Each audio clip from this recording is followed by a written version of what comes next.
Alam nyo itong si Meow Meow, ha? Itong si Kiko Meow Meow, ha?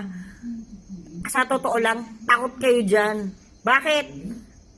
Bakit nyo sinasabing OT yung tao, ha? Na may sayad, may sapi, ha? Bakit?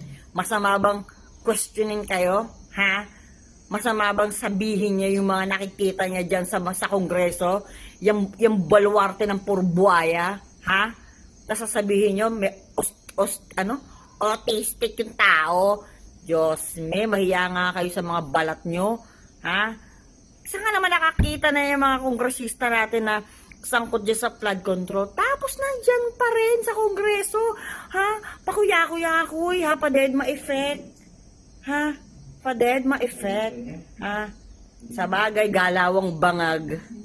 O, ano bang galawan ng bangag? O, kita nyo, o, ang concentration ng flood control, iniisa-isa nila yung mga senator na kabaluarte ni Duterte. O, yung mga buhaya na ni-reveal ng mga Biskaya at saka nung ibang ni-reveal ng DPWH officers, ha?